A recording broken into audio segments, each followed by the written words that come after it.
তুই নাকি মিষ্টি খাস না? খাই না তো, এটা এমনি দিয়েছে। এমনি দিচ্ছে। এর পাতাটা দেখি হাঁচড়া হাঁচড়া। ও দিয়ে দেবো।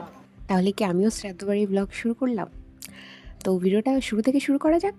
দিনটা কেমন কাটলো সেটাও তোমাদের সাথে শেয়ার করি। So hello everyone, welcome to another mini blog. তো আজকে এক্সাম ডে 3। আজ থেকেই হচ্ছে মেন এক্সাম। জানি ব্লগগুলো অনেক দেরি করে পোস্ট করতে হচ্ছে, কারণ মাঝখানে আবার 2 দিন একটু গ্যাপ হয়ে গেছে। তো যাই হোক, সকাল সকাল স্নান করে তারপরে ভাত খেয়ে নিলাম। ভাত খাওয়ার পরে আমি একটু রেডি হয়ে নিলাম। আর আজকে একটু হালকা ফুলকা সাজুগুজু করেছি, কারণ আমার এক্সাম দেওয়ার পর আমি এক জায়গায় আবার যাবো।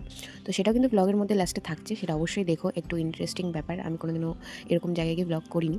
তো করেছি, কেমন লাগলো সেটা অবশ্যই জানাবে কিন্তু। তো যাই হোক, তারপরে বাসে উঠে পড়েছি আমরা 4 বান্ধবী। তো তারপরে হাঁটতে হাঁটতে যাচ্ছিলাম কলেজের উদ্দেশ্যে।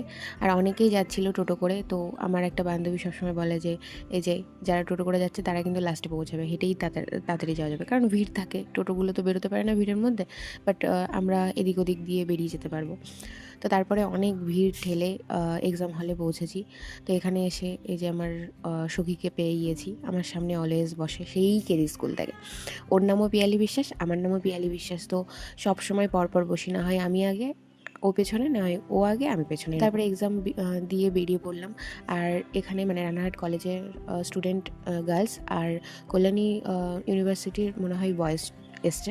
তারপরে এক্সাম দিয়ে এসে সবার কাছে জিজ্ঞাসা করছিলাম যে এক্সাম কেমন হয়েছে। সবাই বলছে ভালো না, কেউ বলছে মোটামুটি, কেউ বলছে খুব ভালো, ব্যাঙ্ক। সবারই ভালো হয়েছে, কিন্তু কেউ পাস করবো না। তো এখানে দেখো আরও সব বান্ধবীরা যাচ্ছে। তো ওদেরকেও জিজ্ঞাসা করলাম, ওরাও বলছে খুব সুন্দর, খুব ভালো। ঠিক আছে, সবাই ব্যঙ্গ করে বলছে। যাই হোক, তো এখানে একটা ফুলের দোকানে এসেছি, আর আমি এখান থেকে কিন্তু 2টো ফুল গাছ নিয়েওছি। এর আগেও 3টে ফুল গাছ নিয়েছি এক্সাম দিতে এসেই। তো এখানে আরেকটা বান্ধবীর কাছে জিজ্ঞেস করছি, মানে আমরা যে কজন একসঙ্গে গেছিলাম। তো আমি বললামই এক্সাম দিয়ে আমি আর এক জায়গায় যাবো। তো সেখানে পৌঁছে গেছি। কারা কারা চেনো ওই জায়গাটা বলো।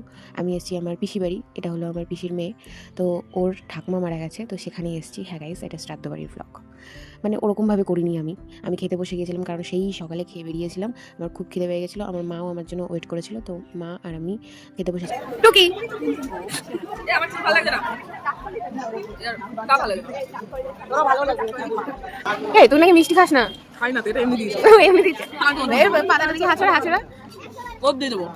দই 2বার নিয়েছে। মিথ্যে কথা বলছে, দুটো খাই। তুই কি আমার বলছিস? ভিডিও করছিস কেন? হ্যাঁ, মিষ্টিটা ফেলে দাও। এখানে সব নাতি নাতনি। ওই যেটা মরার ওই কাগজটাই আমার নাম প্রথমে আছে। তোর নাম কি? তোর নাম কি? আমার নাম লুলু ফুচকা। এই দেখি হচ্ছে জায়গাটা বল। খেলা হচ্ছে। তো এখানে আসার পর এইটুকুই ভিডিও করেছিলাম, বাট এনজয় কিন্তু সারা রাত করেছিলাম, কারণ আমি ভেবেছিলাম বাড়ি চলে আসবে, বাট বাড়ি আসতে দেয়নি এরা আমায়। তো এখানে আমার দিদি ভাই, দিদির বান্ধবীরাও ছিল।